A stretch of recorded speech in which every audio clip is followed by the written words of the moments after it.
Assalamualaikum warahmatullahi wabarakatuh. Pada kesempatan video kali ini kita akan belajar bersama tentang konseling keluarga.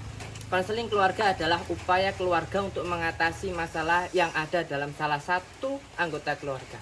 Pendekatan yang dipakai oleh konseling keluarga adalah pendekatan humanis, sehingga dalam menyelesaikan masalah yang ada, anggota konseling akan didekati dengan cara-cara yang baik, dengan cara-cara yang benar-benar diketahui oleh sang konselor dan seorang konseling. Karena hubungan kedekatan biologis antara keluarga terbukti mampu mengatasi masalah-masalah yang ada. Selanjutnya adalah tujuan konseling keluarga. Jadi ada beberapa tujuan dari konseling keluarga secara umum. Yang pertama adalah memberikan fasilitas komunikasi pikiran dan perasaan kepada anggota keluarga. Kemudian yang kedua adalah mengubah gangguan dan ketidakfleksibelan peran dan kondisi. Yang ketiga adalah memberikan pelayanan sebagai model dan pendidikan peran tertentu yang ditunjukkan kepada anggota keluarga. Teknik-teknik konseling menurut Paris 1979 adalah yang pertama sculpting, yang kedua role playing, yang ketiga silence, yang keempat confrontation, yang kelima teaching via questioning, yang keenam listening. Recapitulating, teknik ini dipakai konselor untuk mengisahkan pembicaraan yang bergalau pada setiap anggota keluarga. Sehingga dengan cara itu kemungkinan pembicaraan akan lebih terarah dan terfokus. Misalnya konselor mengatakan rupanya ibu merasa rendah diri dan tak mampu menjawab jika suami Anda berkata kasar. Sumari menyimpulkan, dalam suatu fase konseling, kemungkinan konselor akan menyimpulkan sementara dari hasil pembicaraan dengan keluarga.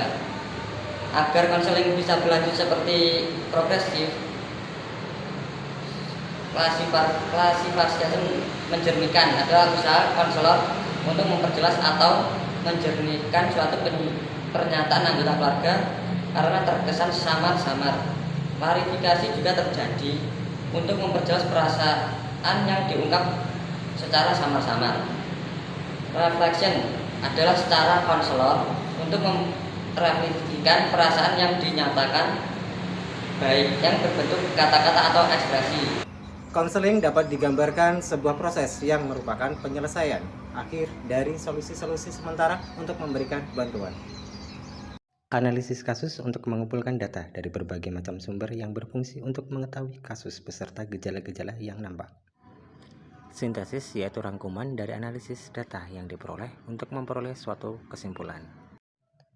Diagnosis untuk menetapkan penyebab terjadinya masalah yang dihadapi beserta latar belakangnya. Tahap berikutnya adalah tahap prognosis. Ini adalah tahap mendiagnosis masalah yang ada dalam klien. Kemudian setelah menganalisis masalah tersebut akan ditentukan metode yang tepat untuk mengatasinya. Setelah menentukan metode yang tepat, tahap berikutnya adalah konseling. Konseling adalah terapi yang diberikan oleh seorang konselor terhadap konseli. Ini merupakan tahap inti dari semua proses yang telah dilakukan. Setelah tahap konseling dilaksanakan, tahap berikutnya adalah evaluasi. Ini adalah tahap menganalisis dan menilai apakah sebuah proses konseling tersebut sesuai dengan yang ada. Apakah ada kekurangan atau kelebihan.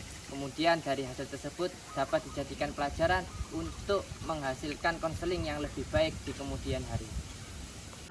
Tahapan konseling, itu tahapan konseling dimulai dari perkenalan dan membangun hubungan.